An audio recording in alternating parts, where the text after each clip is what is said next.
بسم اللہ الرحمن الرحیم۔ السلام علیکم دوستو، آج ہم حضرت حمزہ رضی اللہ تعالیٰ عنہ اور حضرت عمر رضی اللہ تعالیٰ عنہ کے اسلام لانے کا واقعہ بیان کریں گے۔ ان حضرت صلی اللہ علیہ وآلہ وسلم کے اعمام میں سے حضرت حمزہ رضی اللہ تعالیٰ عنہ کو آپ سے خاص محبت تھی۔ وہ آپ سے صرف 2-3 برس بڑے تھے اور ساتھ کھیلا کرتے تھے۔ دونوں نے صوبیہ کا دودھ پیا تھا اور اس رشتہ سے بھائی بھائی تھے۔ وہ ابھی تک اسلام نہیں لائے تھے، لیکن آپ کی ہر داد محبت کی نظر سے دیکھتے تھے۔ ان کا مذاق طبیعت سپاہ گیری اور شکار افغنی معمول تھا کہ منہ اندھیرے تیر کمان لے کر نکل جاتے، دن بھر شکار میں مصروف رہتے، شام کو واپس آتے تو پہلے حرم میں جاتے، طواف کرتے۔ قریش کے رؤساء صحن حرم میں الگ الگ دربار جما کر بیٹھا کرتے تھے۔ حضرت حمزہ رضی اللہ تعالیٰ عنہ ان لوگوں سے باتیں کرتے تھے، کبھی کبھی کسی کے پاس بیٹھ جاتے تھے۔ اس طریقہ سے سب سے یارانہ تھا اور سب لوگ ان کی قدر و منزلت جانتے تھے۔ ان حضرت صلی اللہ علیہ وآلہ وسلم کے ساتھ مخالفین جس بے رحمی سے پیش آتے تھے، بیگانوں سے بھی دیکھا نہ جا سکتا تھا۔ ایک دن ابو جہل نے رو در رو آپ صلی اللہ علیہ وآلہ وسلم کے ساتھ نہایت سخت گستاخیاں کیں۔ ایک کنیز دیکھ رہی تھی۔ حضرت حمزہ رضی اللہ تعالیٰ عنہ شکار سے آئے تو اس نے تمام ماجرا بیان کیا۔ حضرت حمزہ رضی اللہ تعالیٰ عنہ غصہ سے بےتاب ہو گئے، تیر و کمان ہاتھ میں لیے حرم میں آئے اور ابو جہل سے کہا کہ میں مسلمان ہو گیا ہوں۔ ان حضرت صلی اللہ علیہ وآلہ وسلم کے جوش حمایت میں انہوں نے اسلام کا اظہار تو کر دیا، لیکن گھر پر آئے تو متردد تھے کہ آبائی دین کو دفعتاً کیوں کر چھوڑ دوں۔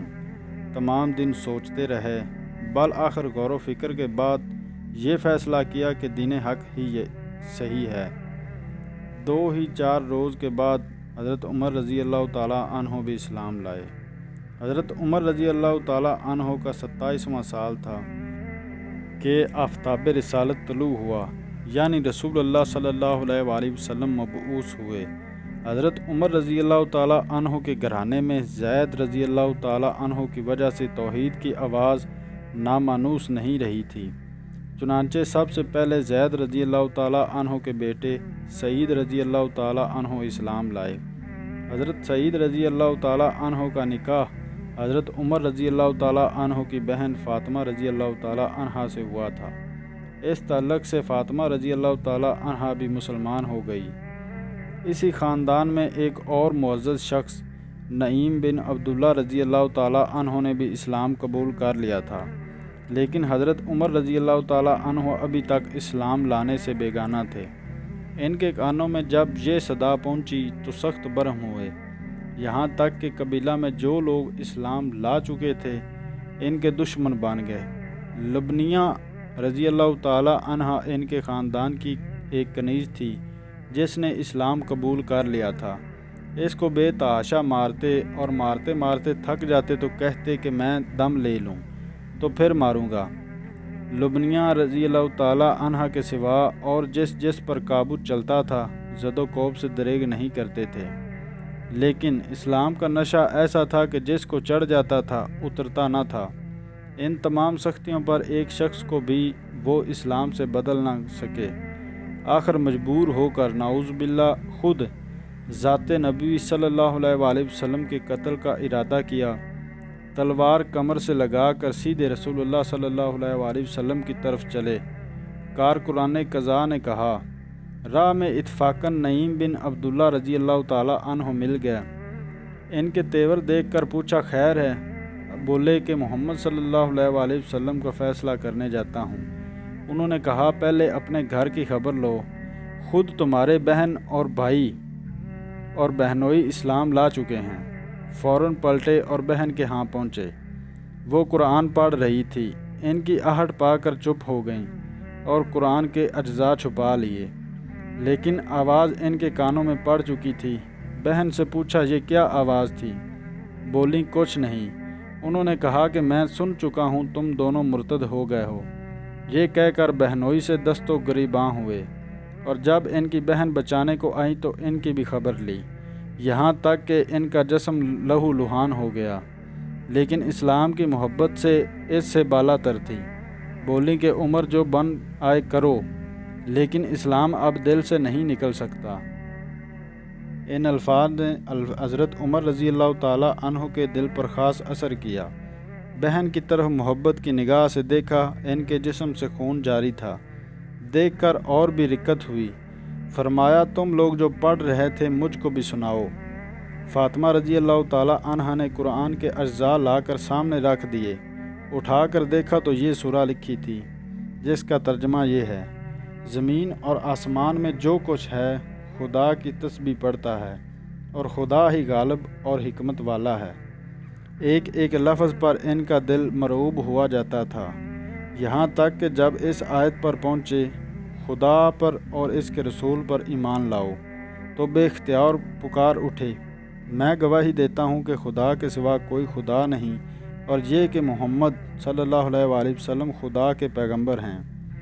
یہ وہ زمانہ تھا کہ رسول اللہ صلی اللہ علیہ وآلہ وسلم ارقم رضی اللہ تعالیٰ عنہ کے مکان میں، جو کوہ صفا کی تلی میں واقع تھا، پناہ گزین تھے۔ حضرت عمر رضی اللہ تعالیٰ عنہ نے آستانہ مبارک پر پہنچ کر دستک دی۔ چونکہ شمشیر بکف گئے تھے، صحابہ رضی اللہ تعالیٰ عنہ کو تردد ہوا، لیکن حضرت امیر حمزہ رضی اللہ تعالیٰ عنہ نے کہا: آنے دو، مخلصانہ آیا ہے تو بہتر ہے، ورنہ اسی کی تلوار سے اس کا سر قلم کر دوں گا۔ حضرت عمر رضی اللہ تعالیٰ عنہ نے اندر قدم رکھا تو رسول اللہ صلی اللہ علیہ وآلہ وسلم خود آگے بڑھے اور ان کا دامن پکڑ کے فرمایا: کیوں عمر، کس ارادے سے آیا ہے؟ نبوت کی پرجلال آواز نے ان کو کپکپا دیا۔ نہایت خضوع کے ساتھ بولے کہ ایمان لانے کے لیے۔ آن حضرت صلی اللہ علیہ وآلہ وسلم بے ساختہ اللہ اکبر پکار اٹھے، اور ساتھ ہی تمام صحابہ رضی اللہ تعالیٰ عنہما نے مل کر اس زور سے اللہ اکبر کا نعرہ مارا کہ مکہ کی تمام پہاڑیاں گونج اٹھیں۔ حضرت عمر رضی اللہ تعالیٰ عنہ کے اسلام لانے نے اسلام کی تاریخ میں نیا دور پیدا کر دیا۔ اس وقت تک اگرچہ 40-50 آدمی اسلام لا چکے تھے، عرب کے مشہور بہادر حضرت حمزہ رضی اللہ تعالیٰ عنہ نے بھی اسلام قبول کر لیا تھا، تاہم مسلمان اپنے فرائض مذہبی اعلانیہ نہیں ادا کر سکتے تھے، اور کعبہ میں نماز پڑھنا تو بالکل ناممکن تھا۔ حضرت عمر رضی اللہ تعالیٰ عنہ کے اسلام لانے کے دفعتاً یہ حالت بدل گئی۔ انہوں نے اعلانیہ اسلام ظاہر کیا۔ کافروں نے اول بڑی شدت کی، لیکن وہ ثابت قدمی سے مقابلہ کرتے رہے، یہاں تک کہ مسلمانوں کی جماعت کے ساتھ کعبہ میں جا کر نماز ادا کی۔ ابن ہشام نے اس واقعہ کو عبداللہ بن مسعود رضی اللہ تعالیٰ عنہ کی زبانی ان الفاظ میں روایت کیا ہے: جب عمر اسلام لائے تو قریش سے لڑے، یہاں تک کہ کعبہ میں نماز پڑھی، اور ان کے ساتھ ہم لوگوں نے بھی نماز پڑھی۔ صحیح بخاری میں ہے کہ حضرت عمر رضی اللہ تعالیٰ عنہ جب اسلام لائے تو ایک ہنگامہ برپا ہو گیا۔ اتفاق سے عاص بن وائل آ نکلا۔ اس نے پوچھا کہ کیا ہنگامہ ہے؟ لوگوں نے کہا عمر مرتد ہو گئے۔ عاص بن وائل نے کہا تو کیا ہوا؟ میں نے عمر کو پناہ دی۔